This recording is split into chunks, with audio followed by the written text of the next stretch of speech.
Welcome back to the Real Estate Rat Pack Radio Show with Chris, Joe, and Rob. The crew is taking your calls, so dial in at 1-800-808-5548. Yeah. Back on the air, Joe. We're back! We're back! I always thought we got to record the Between the Break show. Get up our act! Is a show in itself. Well, we're all geeking out over here. You know, when you get some folks in the room who are passionate about a subject and we share commonalities in it, we're just all going away here at what's cool. You know, we've got so much stuff to cover here. I want to kind of go back over to Jason and ask about, you know, you're talking about some insurance that can cover these types of losses. Can you kind of delve into that a little bit? Is that something that you do? Or So there are several companies out there, usually the major companies. They've not only included on their homeowners insurance policies identity theft coverage. It's usually between $25,000, $35,000, $50,000. It just kind of depends upon what the client's wanting to do. You see it more now on the commercial end. There's called cyber identity, cyber theft. So it may be the aspect that somebody steals or something that somebody steals your information, but because of that information, it affects your clientele. So in that aspect, there are things like Kroll, companies you can go out there and get remedied for that. And yet at the same time, be always aware that that information, you would want to be able to create a process of saying, okay, who has my information? Write it down, save it in a secured location to where you're able to go back to it and say, okay, I need to reset all of this. Because the reality is you don't know. I mean, technology and there's brilliant minds out there that are for the good, but there's just as many for the bad. That's right. Yeah. So, you said it was a limited policy that people can get, and for the consumer, what would that look like? Was some sort of deductible, some sort of limit? No, like no that, deductible. It's not a deductible situation. Wow, that's good. So it's just pretty much, if a situation happens, as long as the policy has that on the coverage, then you basically do the filing on there. And yet, it's not there to replace everything. It's there to basically to give you some comfort in relation to that. Now, mind you, the insurance industry, this has been around for about 4 or 5 years. So they are still learning. So they're working with companies like yourself to be able to go and get that information and get updated, because it is always changing. And let me put it this way, you replace a computer, every 4 or 5 years? Mm-hmm. That's technology. It grows that fast. So they're always having to keep up. That's right. Well, that's kind of a segue into something that we're kind of talking about in the break. Everything has a hard drive that, a lot of people do just toss their computers out. They do. That's a big no-no. And even if you've wiped out the memory, there's a residual amount of ghost images and things like that. Because you can go to a forensic. It's worth it to pull that hard drive out and destroy it. Just destroy it. Open it up and tear that beat up. it with a rock. Get out some tension. Yeah. We take out target practice. Yeah. That's right. Yeah, there That's you right. go. Channel 2. I see a new business here. Yeah. I do. That's right. Channel 2, as a matter of fact, has multiple times has had a drive, if you will. You can stop by, drop it off. A drive? Yeah. A drive-by. There you go. That's right. Well, you're able to drop off your computers, and they will make sure and ensure that they wipe out that, whatever's private, if you will, before they go and shred it and things of that nature. So there's areas around town that can provide that service. One thing we were talking about on the break, and I definitely want to make sure we mention it and remember it, is the cell phone. Yeah. Everything. Your life is on those things. And I always tell people, what kind of information we keep in our cell phones? You have account numbers, passwords, private information. Most people say yes. And then if you sit back for a minute, does it really have to be on there? And here's another question. Ask yourself. Is it possible that one of these cell phones or laptops or iPads get lost or stolen? Happens all the time. Just from U.S. airports alone, we lose 8 mobile devices every 50 seconds, every 50 seconds. And, think about bus stations, bars, restaurants, clubs. Phones get missing all the time, and people can get your information right away.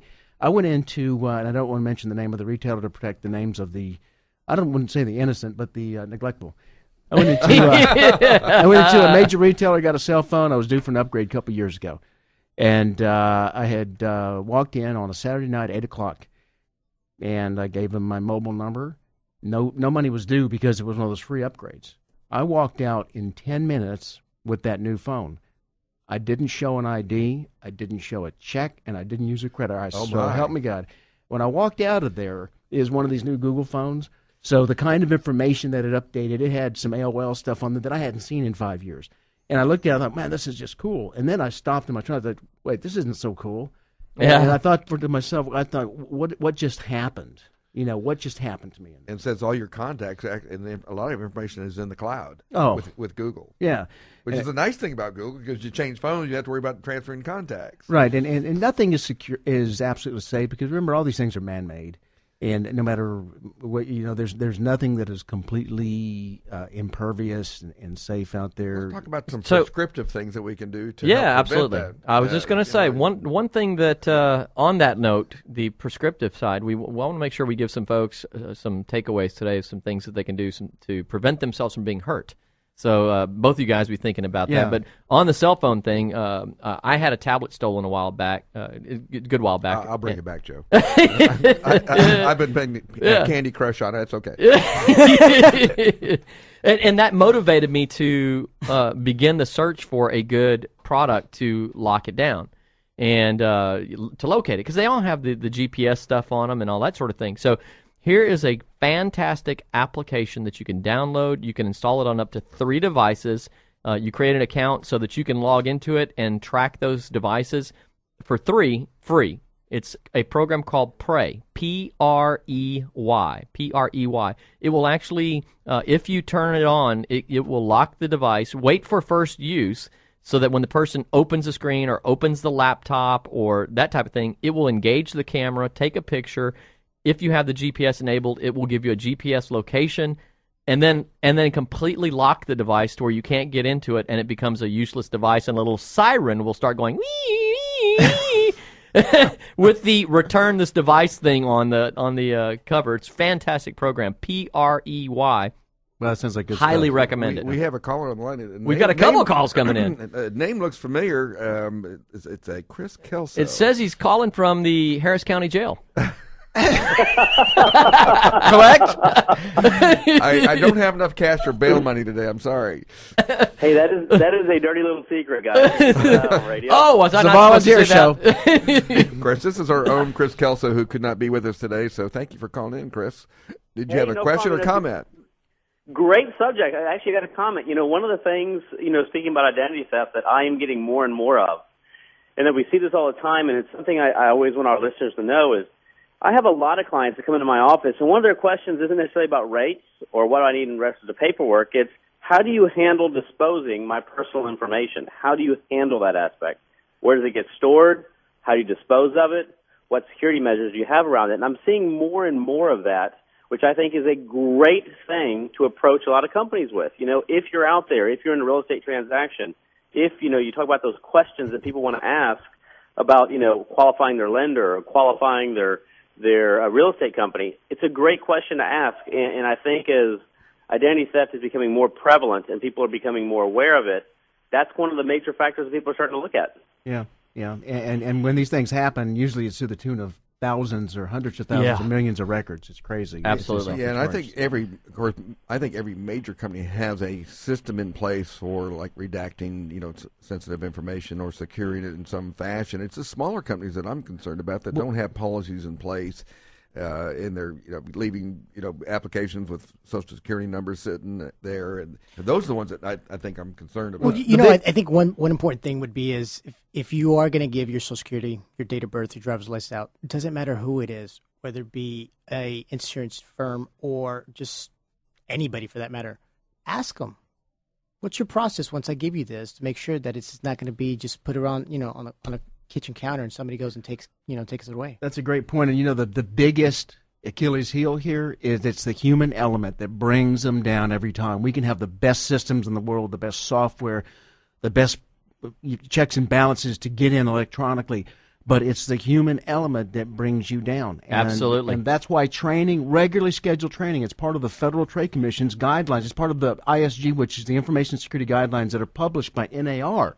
That's required, regular scheduled training of everybody. It doesn't matter if you're a full-time employee or independent or a volunteer worker. If you have access to the information, you've got to be trained. You've got to have a policy in place. Such a great point. We have a caller on. Yeah, Chris, are you good? You're certainly welcome to hang. I am all good. You guys are doing great. I will catch y'all next week. In the meantime, Rob, when you finish up, it's downtown. It's the Harris County Jail. Okay. I'm going on to that Sunshine Kids event. I'm sorry. You're going to have to languish for a while. I'll have my mom get you out with her bonding company, Chris. There you go. Hey, that sounds great. I appreciate it, guys. Thanks, Chris. And we got Teresa on the line. We have a Teresa on the line. We want to make sure we jump to the call here. Teresa, are you there?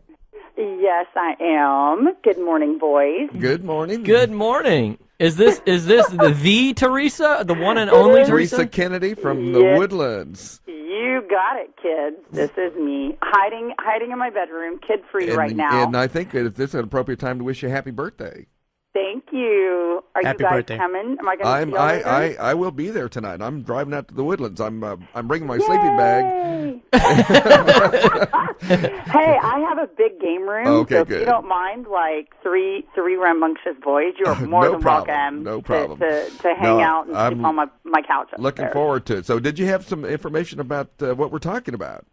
Well, I actually have a question in regards to identity theft, and especially with the cell phone, because what I heard now is you've got to be really careful with your cell phone. I know, like, now you can do online banking from your cell and all this other stuff, and that there are a lot of these, I don't know what you call them, but they hang out at, like, Starbucks, and they can connect to your phone and grab your information. You're watching that commercial. My IT guy who for my company specifically said that you have to be careful if you're on the open Wi-Fi. Yes. It's at the end of the day. So that's my question is, like, how do we prevent that? Because I know that I'm always buying stuff now online on my cell phone, and so that's kind of scary to know that people can get your personal information that easy. Well, there's. Go ahead, Jason. What I was going to say is We're down to 1 minute, by the way. I was going to tell you exactly what my IT company tells me.